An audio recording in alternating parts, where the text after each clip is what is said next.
Hello, my name's Mickey Davis, my pronouns are she and her, and I am the Senior Health Educator at Maternal and Family Health Services. As a reproductive health educator, I'm often asked to talk about healthy relationships.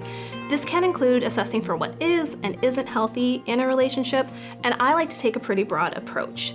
So first step for me is always breaking down where and how our relationships happen. So I like to talk to young people about what types of relationships we have and about the fact that all of these relationships really need the same things. They may need extra things, but they all have the same core set, which we'll get to in just a moment. So one thing I like to talk about, and one thing I think is important for parents to remember, would be that the importance of relationships in a person's life will change as they grow. So for instance, for a young child, their whole world is their family. But then as they get into school age, it might become that friends is really the main thing.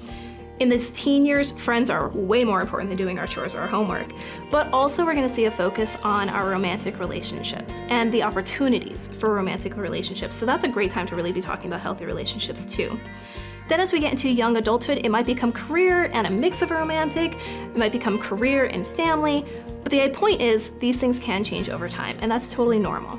Once we get into really wanting to talk about healthy relationships, I have an acronym that I like to share with folks, which is OTHER. OTHER stands for open communication, trust, healthy boundaries, equity, and respect. And I'll break those down. Open communication is this idea that our communication is free of fear of retaliation. If we're afraid of saying something to our partner or our boss because we're afraid there will be negative consequences, we do not have open communication. Open communication means that we can have those difficult conversations, which are really important to all of our relationships. Trust means that we feel comfortable and safe in this relationship. It means that we know this person's got our back. Healthy boundaries includes both physical, social, and privacy boundaries. So in terms of physical boundaries, we know that we're not worried about violence. In terms of social boundaries, this includes things like having our own set of friends, having our own hobbies, having our own likes, and having that be okay.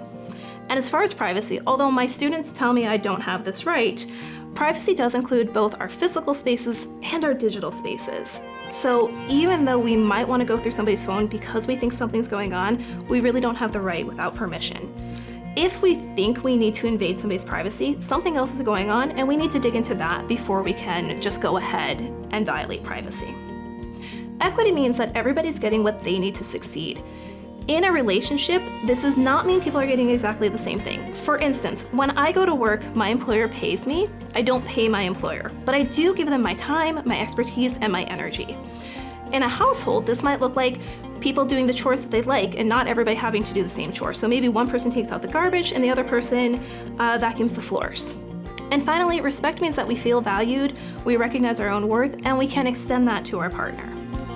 While relationships may need things other than other, it's a really good place to start.